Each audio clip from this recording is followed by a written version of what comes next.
Hello, everybody, and welcome to TechNow, the podcast that takes a live look. No, we're not doing anything. Well, we are doing this live. Yes, we are. This is for system administrators and developers, and we're happy to be here today.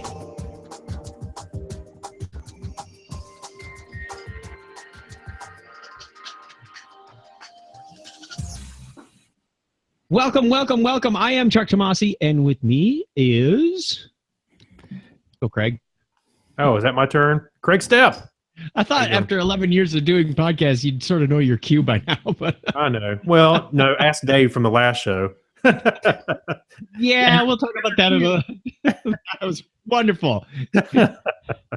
I almost was tempted to listen in on that, but I was fresh out of surgery, and they wouldn't let me. And thank you very much for both doing that. Also joining us is Dave Slusher. Welcome, Hello, Dave. Everybody. Glad So to be the here. team is all back together. We got the band back. That's right. All right. That's enough of our ugly mugs. Let's jump to the frozen screen with the yummy treats on top. Freeze that, share that. Let's get this going. We have content galore. In fact, we have too much to present today. We are going to be talking about, let's hope that the screen sharing on the screen. up. Woohoo! Should be up there. Okay. Looking good on my end. All right, we are going to be talking about regular expressions. This is part one, and I expect it will be a two-parter. We'll go from there and see what we get. But we'll do quick introductions because we realized after several shows that some of you may be watching this for the first time and may not know who we are or what we do. And it's changed over the years. What I do today is different than what I did even a couple of years ago. So I'm currently a platform architect at ServiceNow on the global platform practice team. I work with a lot of solution consultants, great people, interface with the development team and the customers, and it's a great place to be. I've been around the block in the IT space for over 30 years. I was a customer before coming to ServiceNow in 2010, where I'm the proud owner and winner of the first Innovation of the Year award at Knowledge 10. I've been co-hosting this show for almost 4 years now. That is really shocking and hard to believe that we've been doing this long. And thank you very much for everybody who supports that in the community. Just look for Chuck Tomasi. You'll find me, and my hobbies are listed at the bottom. Up next on the roster is the immutable Craig Stepp. Yeah, and right there, we're behind your house, actually. Pretty On close. the mountain. Yeah. So I'm a senior curriculum developer. If I learn how to say it right, maybe I can keep the job. I'm supporting our training with cloud infrastructure and I guess general support at this point. And that has been my focus pretty much is orchestration and cloud automation at ServiceNow. And that has been fun and challenging at the same time. I've been at ServiceNow since 2014 to present. Let me check. Yep, still here. Hang on, I think I have an idea. I tried to hide the avatars earlier, and it didn't work. So actually there, now I got it. Okay, that icon was not present in our practice session. So it should be hidden because everybody does it individually. But for the broadcast, it should be off the screen now. Now you interrupted me. So let me continue. Sorry. I thought you were done. Aren't you done No, I'm yet? not done. Okay. So now I've also been helping Chuck out with TechNow for a while since, well, we did some last year. Oh, we did some last year. You should I'll change that to 2015. That's what you get for not getting your slide in on time. And of course, there's my hobbies, podcasting, photography, and Linux. Nerd. And drawing. And. Dave's turn. All right. I'm Dave Slusher. I'm a developer evangelist in the platform business unit. If you go to developer.servicenow.com and get yourself a free developer instance, you will see a lot of the domain that I'm kind of responsible for. For 20 years now, I'm a late bloomer. I got into this. I didn't get into this as early as you guys, so I've only got 20 years experience instead of 30. Only 20 years. Right. But I've been a developer for about 20 years at this point. I've been with ServiceNow since 2013, and I just recently, like a couple weeks ago, celebrated my 1-year anniversary in this particular role as developer evangelist, which simultaneously was shocking that it's been that long, and it was shocking that I've got so much left to do. But I've got a lot of job security. And I've been a co-host of this show since the beginning of the year. Along with these other two guys, we were all podcasters around the same time. I'm also a comic book collector. when we are back on the webcam, the reason there is a banner behind me is so you can't see giant piles of comic books, and a science fiction fan and a writer and lots of other stuff. We now have a whole bunch of people saying, "Hey, this podcasting thing actually can change your life." There'll probably be a whole bunch of new service. It changed it all right. It changed it all right. All right. We want to give you a quick reminder that Knowledge 17 is coming up quickly. It seems like every time I turn around, we're doing another one of these shows, which means another month has gone by. That's right. Hard to believe. Crazy that it's coming up quickly. In no time at all, we're going to have to start our labs and our planning and our sessions. And it's already starting, actually. It is starting. We're starting the planning. I mean, the pre-planning is done. Now it's time to get going. Yep. So looking forward to that. And if you haven't already done so, go over to knowledge.servicenow.com. Get signed up. If you're not convinced, you can convince your boss there on how to do that. Leverage your ServiceNow sales team. If you need justification, they're a good resource. And say, hey, I'd like to get my director to get me to Orlando. It's on the East Coast now, so that's going to make it a lot cheaper trip for a lot of people, and maybe a little more expensive for some people. I have to fly this year. I got spoiled by driving the last two. Dave could drive. We'll get you. You could drive for 2 days. Yeah. Probably not going to happen. But a lot of good information over there. Sign up. It's in mid-May. I think we were mid-May last time. Just a few different dates. And greatly looking forward to that. I've already got some content being built. I was inspired last week and just put 2 random pieces of ServiceNow technology together and came up with what I think is a brilliant solution that can enable your citizen developers a little bit more. So I'll tell you more about that at another time, maybe. Yes, thank you, Dr. Tomasi Stein. We're going to skip all that blah, blah, blah, and jump to the community quick tip. Dave is going to be doing the quick tip that we did last week because we had some screen sharing issues last time. But this is last month's content with slides. So take it away, Dave.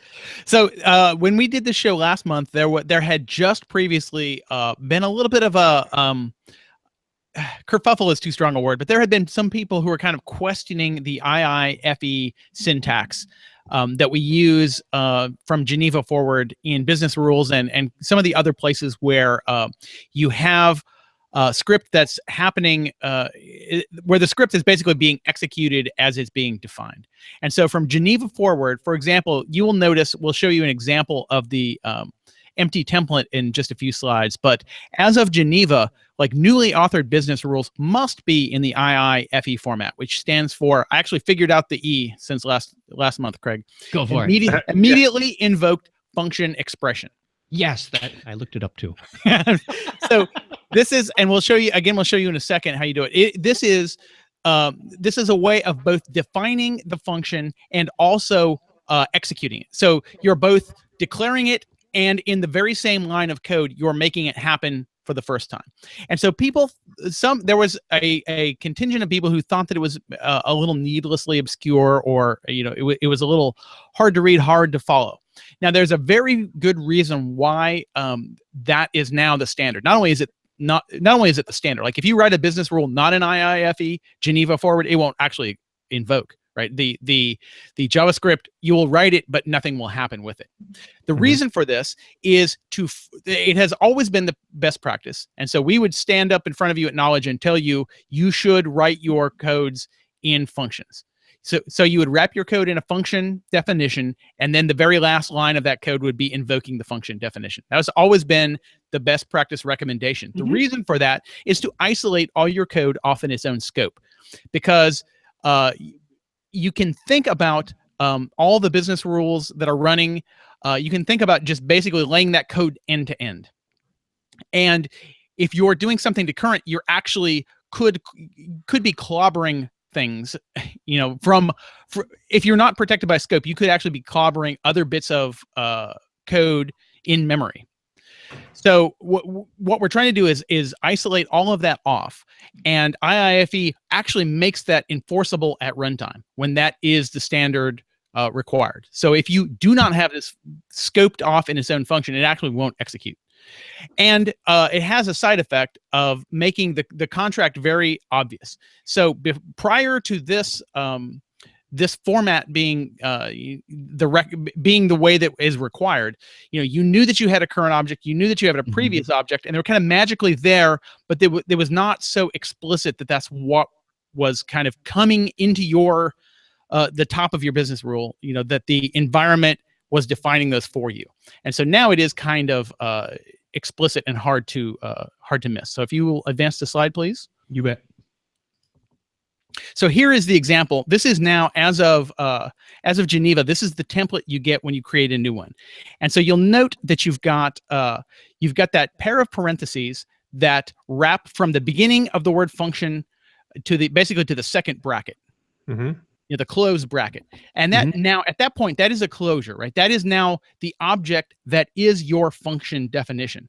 So the reason for those parentheses is for disambiguation, right? So that now is those parentheses hold the object that is this function, and that final set of parentheses is actually calling the function.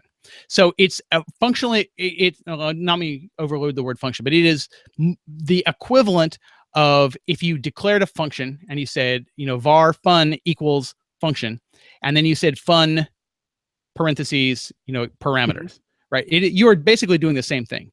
So that's what those are for.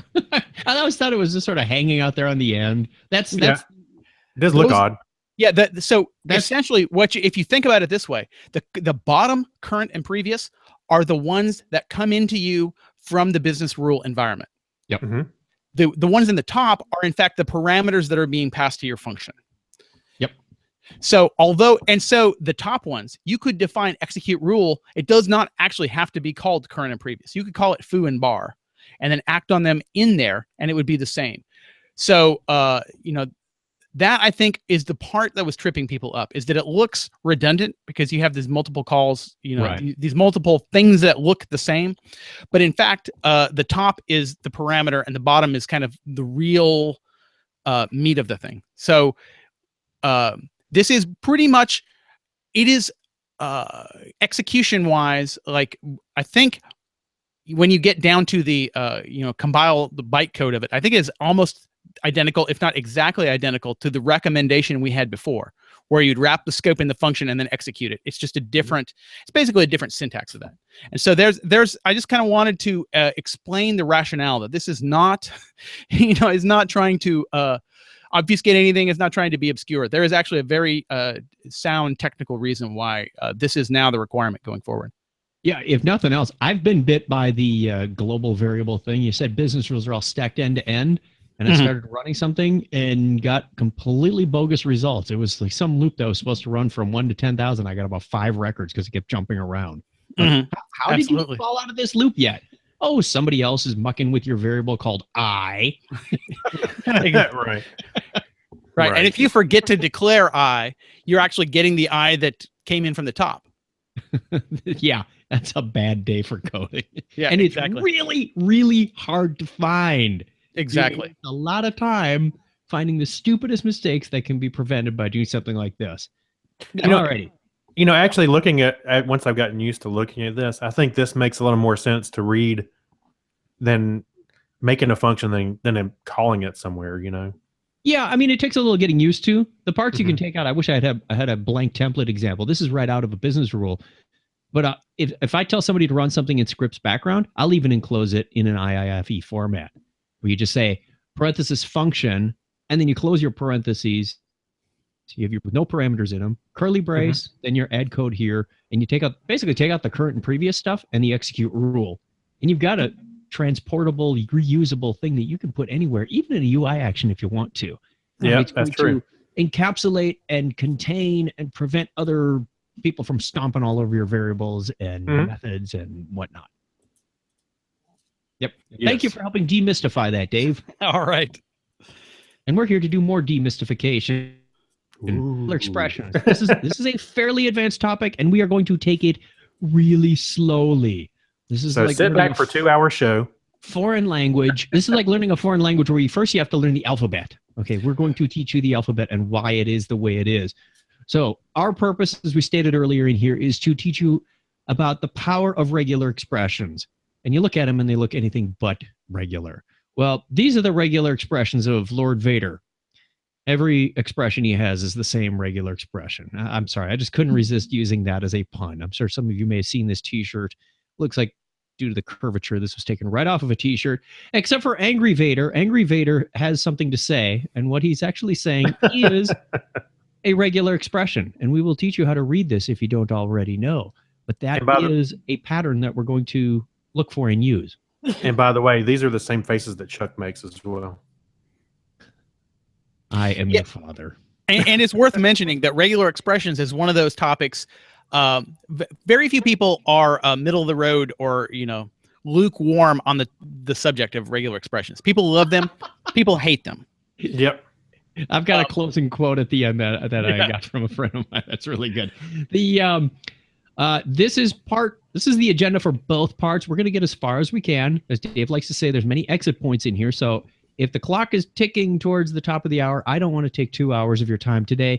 We'll break it into 2 parts. If we somehow magically get through all of this stuff, I know there's going to be some back and forth discussion. Dave has some great ideas. Craig has some great ideas. These are all my slides, and we sort of walked through them to practice. But there's still some discussion to be had around these. And if we run out of time, we'll find a good break point and come back next time and finish it up as a part 2. So I highly doubt this is going to be a part 1 only, but we'll find out. We already did our community quick tip. Should have arranged the agenda a little bit better. And to where and why you see them in ServiceNow and how we can use them. And we'll get into building these things from the ground up. If you know nothing about regular expressions, stick around. You're going to be at least moderately aware of them and can read them and know what to do with them at the end of this discussion. So, first question is, what is a regular expression? I so wanted to say that in the old man from scene 42 at the Bridge of Death. Okay. Go for it. If you've been to one of my training classes, you know I throw out pop culture references all the time. What is a regular expression? It's really just a pattern. We are looking for a pattern of characters to look for. And they're used when simple strings just are really just that, too simple. The nice thing about regular expressions is most of what we're going to show you here today can be transported into other languages, platforms, commands, applications. Use this on the VI command on a Sun Solaris system from 2006. I have.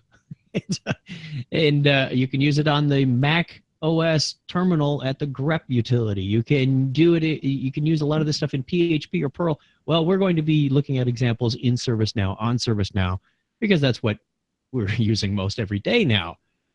Here is a simple expression that we're going to look for. We'll start with just letters, digits, and the dot character, I should note, is a special character. It means just take a single character. It's like a wild card. Anything. Anything. Almost anything.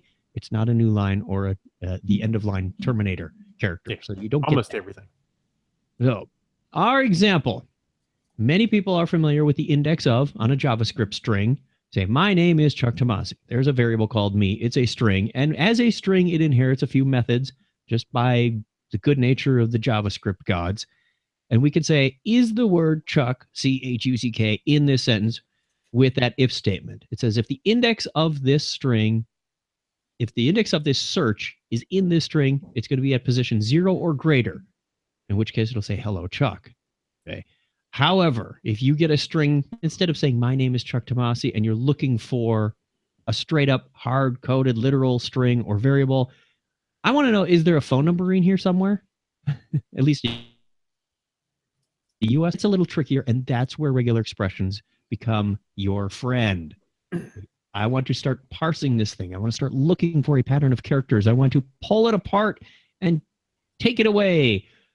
Now, we have these sprinkled in and about ServiceNow in various places. If you are an edge encryption customer, we introduced in Helsinki a feature called tokenization, meaning I can find patterns of characters and encrypt just those characters rather than if I don't have the description field, for example, encrypted, I can look through the field and say, well, if you find a pattern that looks something like this, it's going to be an American Express card. I want that encrypted so that if the Department of Justice sends me a subpoena and I have to send them all my data, they're not getting any credit cards. So we can do that in edge encryption very easily. You can also do simple patterns in edge encryption. Don't think this is the option. I'm not going to get into all of edge encryption today. We also use it in event management and say, how would you like to parse up the description to create this other field? What do you want to get out of it? And this regular expression field, this example actually says, I want everything, which is a really easy expression, but you can take other parts. If you wanted to chop off the label of a label colon field value combination, you could do that quite easily. We use them in discovery patterns. We've got service mapping out there, and with the introduction of service mapping in Geneva, we also included patterns into the good old-fashioned discovery, the horizontal discovery, as we call it sometimes. And we can put regular expressions, say, go run this command, or pull back this file and parse it apart. This is the pattern I'm looking for. We've got it in a property related to discovery, how to parse apart the host name from a fully qualified domain name. So if I get dev12345.service-now.com is my host, this will pull out just the dev12345 part. So I can use regular expressions here. If that is not good enough for my enterprise, maybe my enterprise does host names a little differently. We can change that regular expression property and away we go. Inbound email actions and several other places I've noticed are starting to pop up with this expression on string values like the subject or the body of an email where it says regex, and you put in a regular expression that says, did you find an incident number in the subject? Did you find a change number? What did you find in the subject? I want just that piece of it. And you can put it into patterns rather than looking for hard-coded strings. Very, very helpful in that case. So those are some of the use cases where we'll see them. Now we need to start learning how to build them. Any questions so far, gentlemen? What's a regular expression again? A pattern. I'm just kidding. Or is the just one more thing to add in there? Service Watch also is heavily dependent on these. Yeah, the discovery patterns actually came from Service Watch, which we're calling service mapping, but gotcha. That's the same exact editor. Yep, same tool.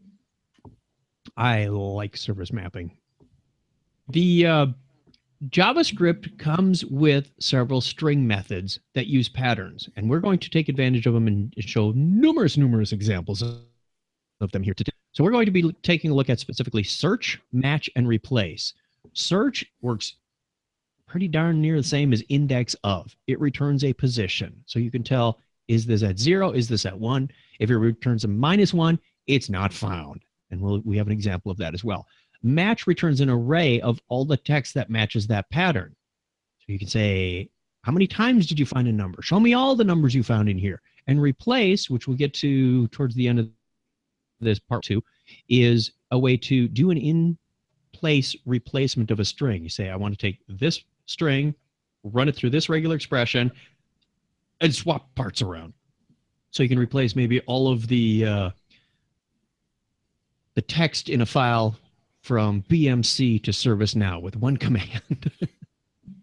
Lame example, I know. We define our expressions with slashes, and these look really funny the first time you see them in your JavaScript code because they don't look like a normal string. It's like, wait, /ServiceNow/ what's that all about? That's how they're normally denoted. We'll look at another way to do that in just a second. But don't be alarmed if you see this, and they often contain crazy characters like what you saw Lord Vader saying earlier. Beginning and ending of that pattern. What is it we're looking for? We're looking for ServiceNow. And we'll take a quick example real quick. It says, this is our first exercise. We're actually getting into some real code now. It says, find the first instance of the letter A in the following string. A big fat cat sat on a rat. There's lots of A's in there, and you might think that the first one is at 0. Correct. Well, let's take a look at the old exemplar. I have a ServiceNow instance. Let me expand that font one more time. I thought, that's a little too big. Okay, we're not going to expand it anymore. That's as big as I'm going to get it. It looks good from here. Okay. And I have put together some macros here to help me avoid typing mistakes and watch me make typing mistakes. So in here, I have my test string we just saw, a big fat cat sat on a rat. The pattern we're going to look for, which is /A/. That's our expression. Pretty simple. We're just looking for a letter A. And the position is going to be determined by this expression. And I'm doing this very explicitly. I know I could have collapsed this into about one line of code, but we're going to keep going. The search is going to return our position, and don't get bent out of shape around this. This is a script include I made to make nice, friendly tutorial output. You'll see what you get in a minute. You go, oh, that's kind of neat. We'll know exactly what we were looking for, where we were looking for, and where it was found, all on the same screen at the same time. In fact, no more talking. Let's just do it. And oh, wait. We were looking for this expression, /a/, and it was found at position 7. And just to make position 7 a little easier to find, I put an arrow underneath to point to the letter A. Why did it not find the first A at position 0, Craig? It did not find it because it's lowercase. It's uppercase and lowercase. It's case sensitive. Yes. Lesson number 1. Expressions are case sensitive unless you tell them otherwise. We'll show otherwise in just a second. But let's go back and do the next exercise. These are just some fun examples of, well, I think they're fun anyway. I like your text expander thing, by the way. Thanks. We should ring the desk bell. You just gave a promo. Yes, right. Now we're going to look for AT. Where in the string do you think you find AT? Well, where's the first occurrence? That's what it's looking for. It's really, what's the first occurrence that it's going to find here? And it's going to be the exact same position, 7. Big, fat, black cat. So it will find same string. It's pointing to the A. Notice not pointing to the T, because the string I'm looking for begins there, just like index of. No great magic here. Okay, one more. I believe there's a 1.2. I might get a little off on some of these numbers. I thought I had them. 1.2. Now we're going to look for CAT. CAT is not at position 7. I can guarantee you that much. Finds it. I'm not going to print out the ruler this time. It says, if I find it at position 0 or greater, I'm going to print meow. Otherwise, I'm going to say try the pet store. So, of course, there is a cat in that sentence, and it says meow. But if I change my expression to DOG dog, it says go and try the pet store. There is no dog in that sentence. Maybe I'm shopping for a rat because there is a rat in that sentence. Great. You can have all the rats you want. Yep. There you go. Just started watching Grimm this week, and they had a rat episode in there. It was pretty good. Anyway. Side note. Back to the lesson. So, any question about the basic functionality of how you put together a search, the position, the index? It's pretty straightforward. The expressions in this example were really simple. I said I'm going to teach you how to teach you the alphabet before you sentence structure. Okay. Now, we want to do more than just simple A, B, C. We want to look for options. So brackets allow you to specify more than one character. I'm going to look for an A or a B or a C in this expression.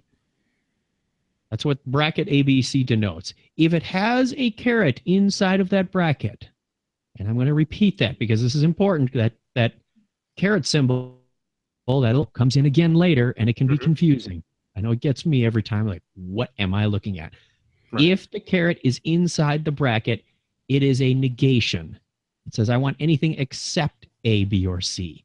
But it has to be inside those brackets. Otherwise, it means something totally different. Why they chose to use the same character, I don't know. An exclamation point would have been nice here, but I didn't invent the language. You can do a range of characters, A through Z, A through C, B to K. I don't care. If it's got this letter dash letter, it's a range. You can even change your range to A-3. I think it'd probably be backwards, but we'll see what happens there. We can do numbers, 0 to 9. We can do not numbers.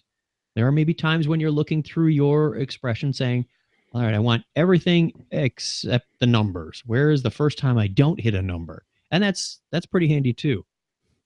A similar denotation to the first one is actually X or Y. Now remember, X or Y is strings. They're not ABC characters. So I can look for Chuck, Pipe, Craig in the parentheses, and it will find Chuck or Craig, somewhere in that string. So I can start multiplying the complexity, the power of these things to be more flexible.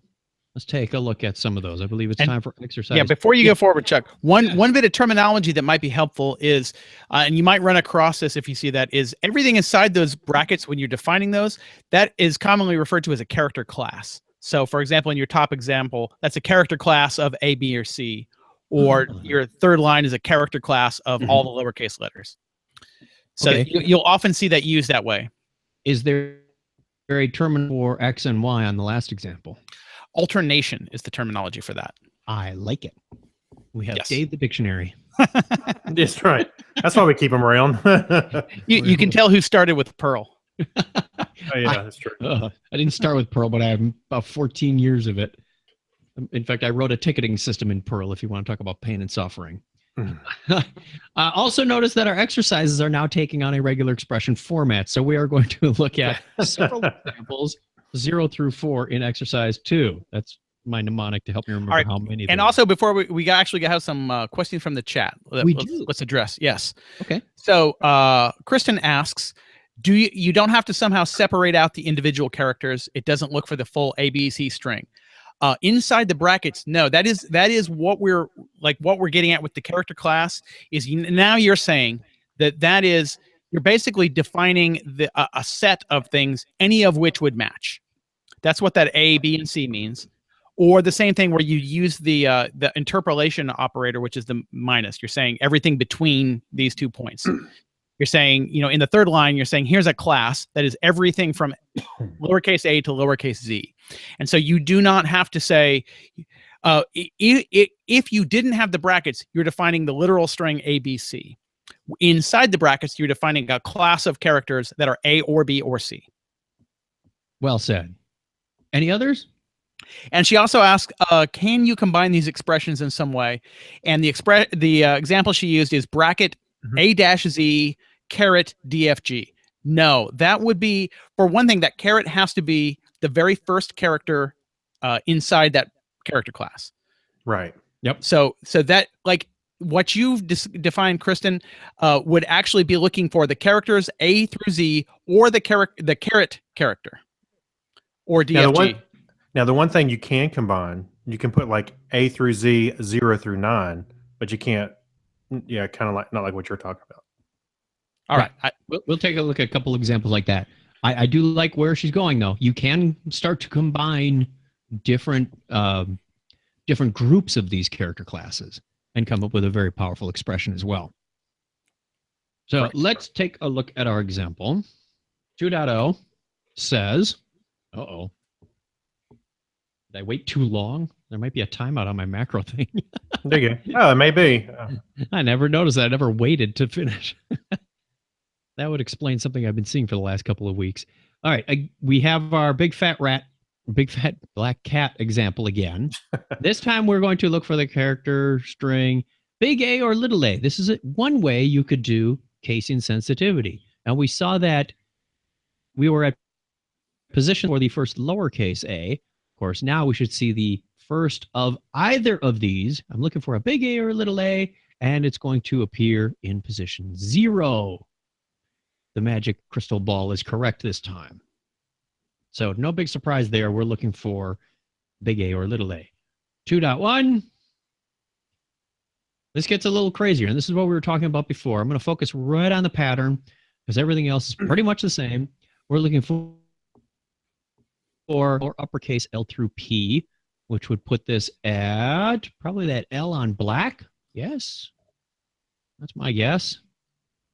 Score. There is one found at position 11.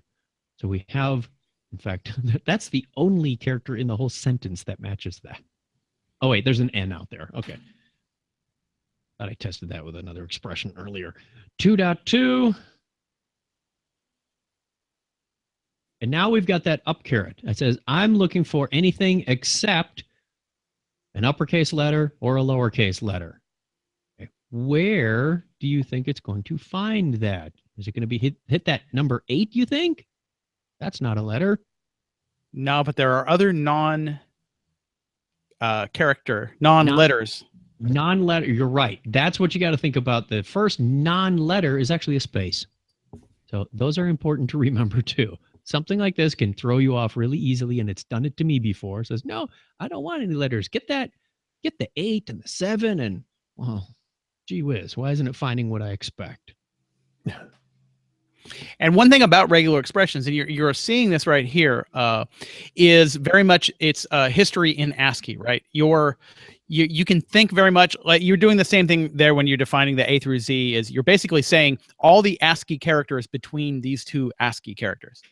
Right. So by default, we're going to see how you can do non-ASCII, but you have to kind of think in terms of ASCII as you look at this. It makes it easier for my 7-bit brain. Exactly. 8 Unicode is too many characters for me. I thought you said 7-year-old brain, but okay. I've got a 7-bit processor. Oh, we already did that. That's 2.2. 2.3. Looks like same macro. Darn it. Did I miss 2.2? I must have a broken macro. Jumping ahead to 2.4. We're doing the OR. You want me to go look at what that macro actually said? I can copy and paste it out of there. I want to look for odd numbers. So you see, I have 2 numbers in this sentence, an 8 and a 7, and I'm looking for just the odd ones, and I denote them with the 1, 3, 5, 7, 9. This is a 1 or a 3 or 5. Now, these can be longer strings if I want them to be, but when I click this, it says, there's your odd number. Your first odd number in this whole line is way out at the end. Not the very end, because there's a dot out there. Now I'm curious to see what happened to my macro. We're trying 2.3, right? Haha. Must be something goofy with text edit. Text expander, excuse me. This one I'm looking for a digit, 0 through 9. No big surprise there. We're going to find the number 8, even though there's a number 7 out there. The first one, that's important to remember. What is the position of the first encounter of this expression? And of course, we get the 8 at position 10. So those are some examples of how you would use the brackets and some parentheses to match. Huh. No pun intended. Yeah. No, yeah, to match. We'll get to match later. There are, as I mentioned, other ways to declare your patterns.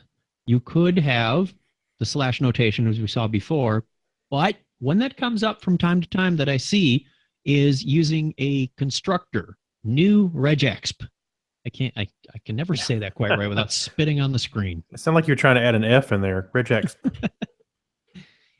Now, you go, well, what's the beauty in this? It looks like more characters, and it looks a little harder to read in your code. I mean, those slashes really stand out. I think our ServiceNow editor even highlights them as pink or something. The value I found in this was when I was doing an exercise. As I was building out this lab, it inspired me to build out an exercise for one of the podcasts that Craig and I do, where we take a chunk of text every week and we run it through a parser. And I need to find a series of patterns. Well, if you've used the glide record get value before or set value, you know that sometimes you need to use a wildcard for the field name. Maybe I have a list of things I'm looking for. In this case, a list of expressions. Now I can drop those strings into the constructor and say, here's a pattern, go look for it. Can't do that very easily, if at all, with the slash notation. So using this constructor, I could rattle through maybe 5 or 10 or 500 different options to say, do you see this pattern in the string? Do you see this pattern in the string? Do you see that pattern in the string? And this makes it very easy to slip a variable in there instead of a hard-coded string, whereas you can't do that in the first example. It took me a while to figure out why would anybody do that. Okay, these are functionally equivalent. Whether you use brackets and parentheses and pipes and carets, the same pattern will work in both. I'll show you those in a second. However, it should be noted that back in Eureka, there was an attempt to improve a performance issue. Not use the snc.regex API anymore. If you see it, leave it alone. Let it rest. Don't dig it up.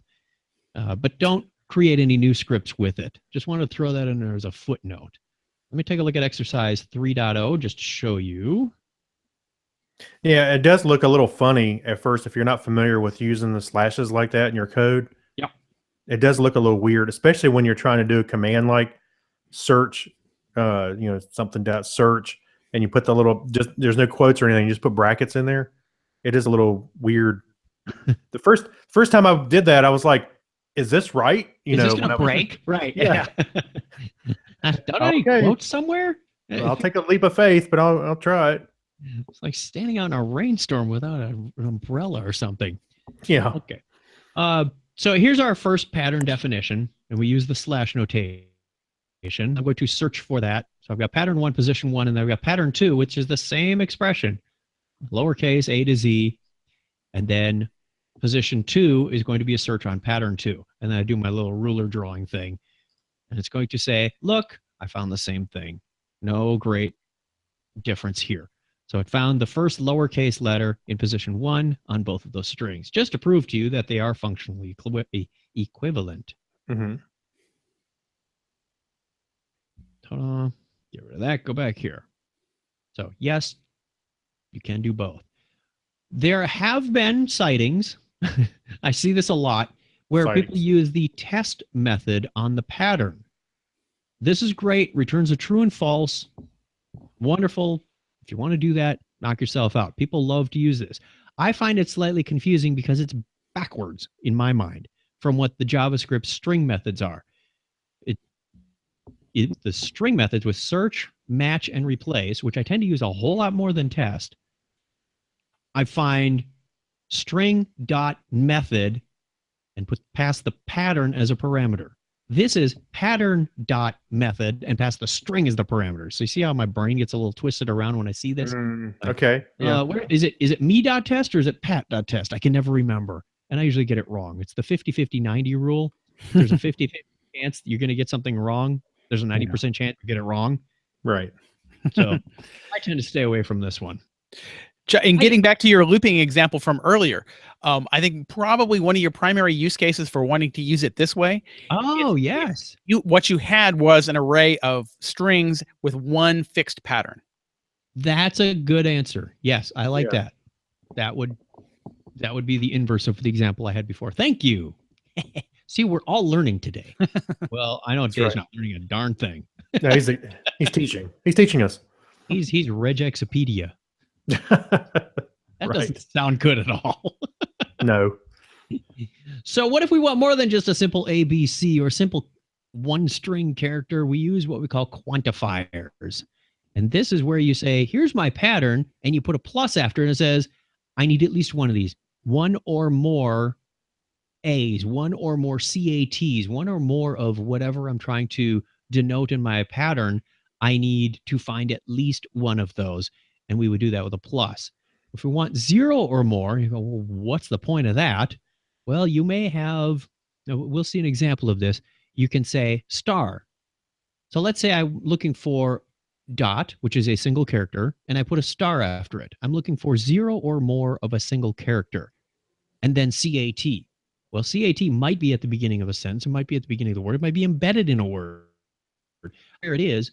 This allows me to make this prefix or suffix or something else in that string extremely variable. It may not be there at all, or it may. And I can do that with a star. We'll see an example of that in just a second. I've got a question mark. That one always throws me off. It's like, it looks like it's asking a question. Do you really want this? Well, actually, that is kind of a good notation because it says it's optional.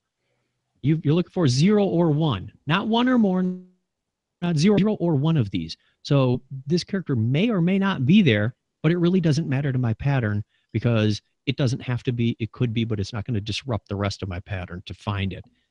And a lot of these are seemingly pretty abstract when you look at them on a list like this, which is why we're going to go through a whole bunch of examples on this one.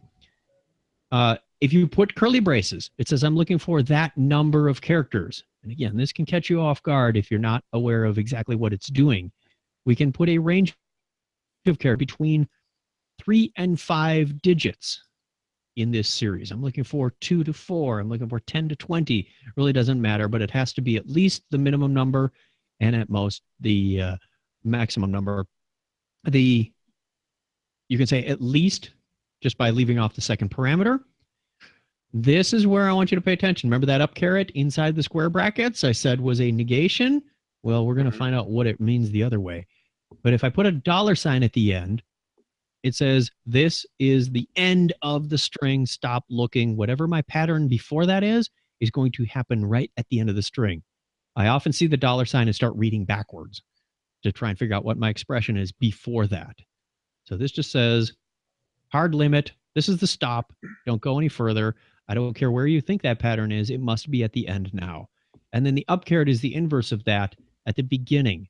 So if the up caret is not in the beginning of those square brackets, it means the start of the line. And it should be at the start of your expression too. Now we've got a couple other ones that are really interesting. And I was having a hard time coming up with examples until Dave fed me a couple today. Thank you very much. The question mark equals expression says any string that is followed by that pattern, and the negation of that is any string that is not followed by that. And I threw his examples in here. So let's go look at, we threw a modifier on here. We now have the range 0-9 plus, so we could have a 4.1, we could have a 4.2, we could have a 4.8. We're going to be here a while, but we won't have a 4.10. Oh yeah, we could. Yeah. That's one or more digits.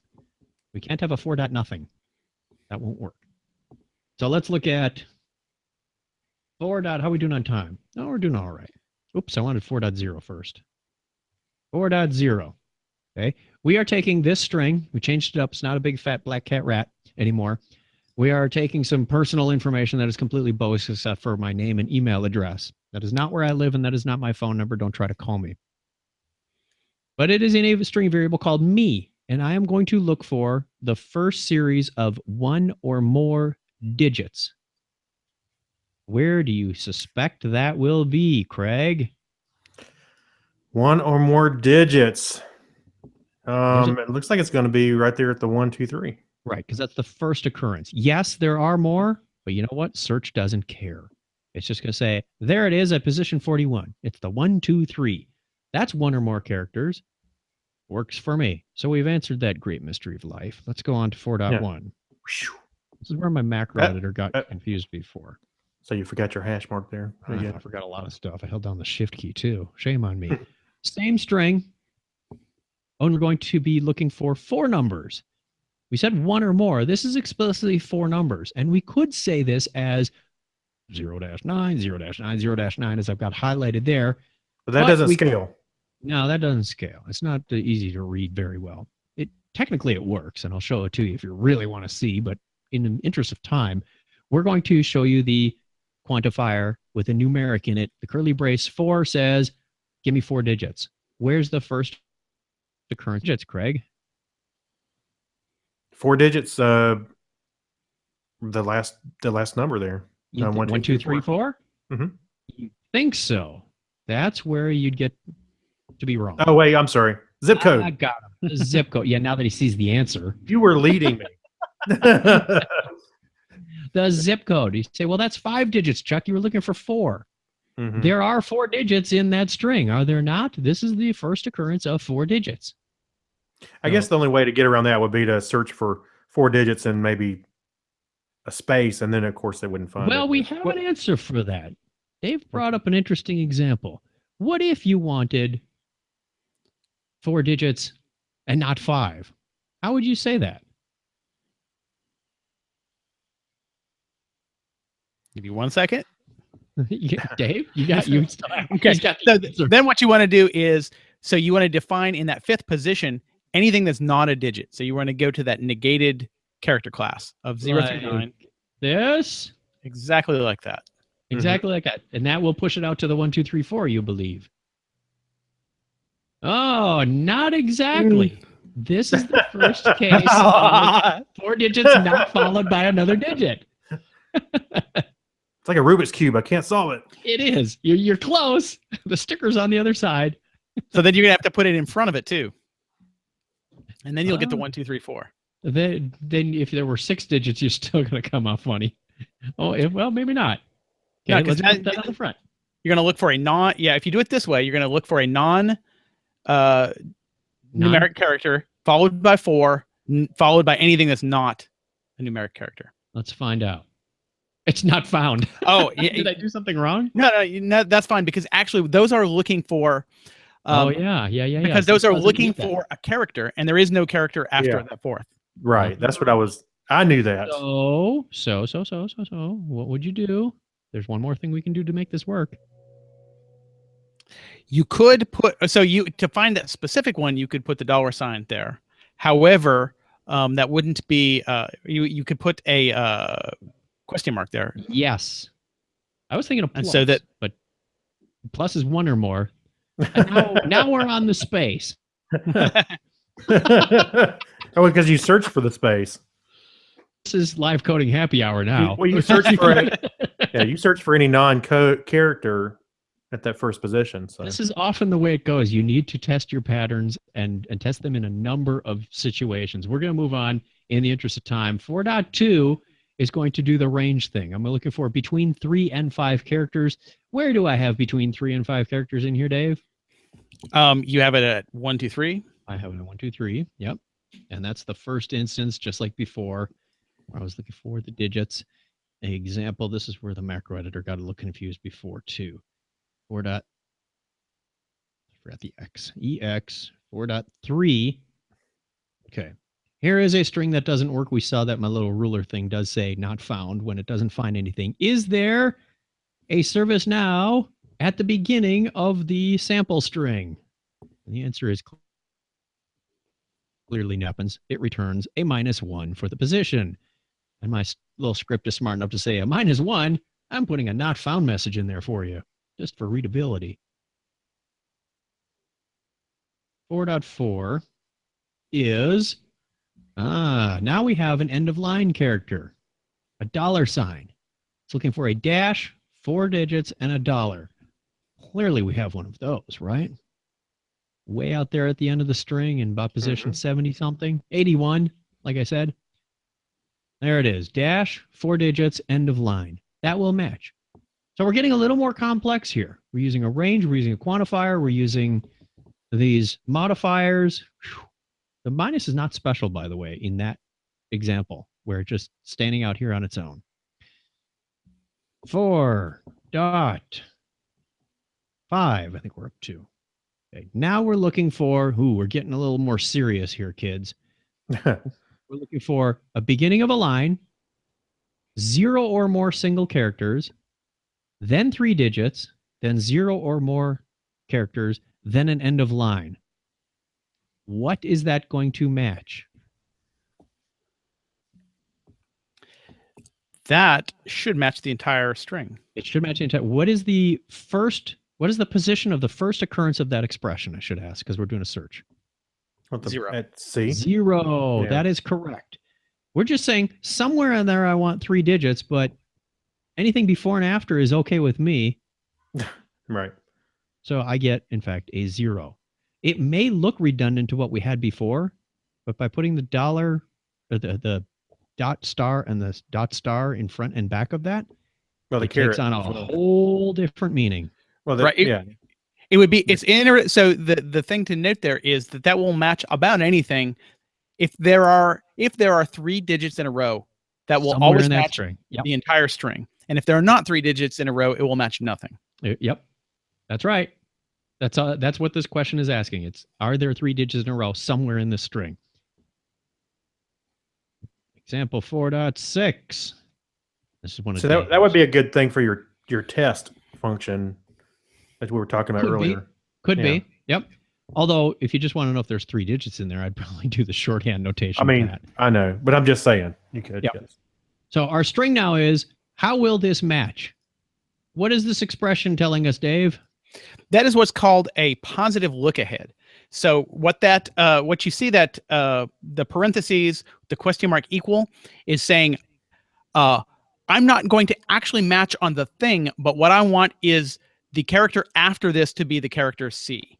So the T will only match if the next character is C. Okay. So what's the difference of doing that? I'm going to copy it just so I don't lose it, even though I have it in a macro. Duplicate the line. Why wouldn't I just do this? Because in that case, you are matching the C. Okay. So the difference between the positive and negative look-aheads is those are what's called a zero width assertion, which means they're not including that character. Okay. It's part of the pattern, but it's not part of the match. That is correct. Exactly correct. Mm-hmm. I see. Which isn't going to be very obvious when we do a search, but it would be if we did a match. No, Correct. TC. Not IC. Right. Okay, so there's our T. And then we've Right. got the negative. And you'll notice, actually do that one more time, and you'll notice that what it did was it passed over the first T. It did pass over the first T. Okay, so it's T is still the pattern, but it's saying somewhere else do you have a T followed by a C? That's correct. It's going to look for the leftmost T that has a C after it. Okay. And it's going to capture it's only matching on that one single character. And our final one is the negative assertion where it says, do you have a T not followed by an H? Which Absolutely. is going to skip over the first one and find the same position at 16 that was on before. So, okay. Interesting. How often do you use those? 'Cause I don't come up against them, and it's probably just my own ignorance getting in the way. In our Do Now application, there actually is an example of that. Okay. When I do the regular expression that's searching for the at character to see if there's a context in there. Yeah. I actually have a negative look ahead because I only want to match the very last at character in the string. So what I'm trying to do is I want to match the last thing, but I define my regular expression to find an at followed by characters, but only if there's not another at after it. So an example might be something like this. You want to make sure that your context variable pulls out the at home and not the at 9 p.m. Exactly. Okay. So good. We can skip over some of the stuff that we don't like in the expression. And that is exactly the use case that I use it for in our Do Know application. 9 p.m. and everything. All right. I am looking at the clock, and we are at the top of the hour, so I'm going to stop right there before we get into meta characters. But wait, part two. That means we got part two? We are going to have a part two. Okay. Let me zip down here to some reference information so you can get at least some goodies before we go. There are lots of different places you can go to learn about regular expressions online. Most of this stuff, as I mentioned, works in ServiceNow test. Links there. Plus, I threw in one extra goodie at the end of there. It's the link to all the other episodes of TechNow. So again, if this is the first time you're watching us, thank you very much. But you can find out the other 30 and then some at that link at the very bottom. Follow us on the community and all over the place. That's Dave hangs out at developer.servicenow.com. But I don't know if there's actually any interaction there. It's just where his work is exhibited. There is also the developer space in the community where a number of us hang as well. Oh, that's true. That's true. Okay. So thank you very much. Thank you, gentlemen, for the back and forth input. We got exactly where I wanted to go, as far as we wanted to go. And there is more goodness coming up on the next episode of TechNow. So all right, let me see if I can flip back here fast enough before the music runs out. Probably not. Stop sharing. Stop presenting. Stop screen sharing. Our faces come back up. Stop presenting. Stop screen locking. So, thank you very much. Looks like a black screen to me, but that might just be my screen. I think we're broadcasting, actually. We fell into the We fell off the end of the world. We broke the regular expression parser on Google Hangouts. Until next time, thank you very much. All right. Take care. Bye, y'all. Bye. There we are. All right. Thanks, everybody.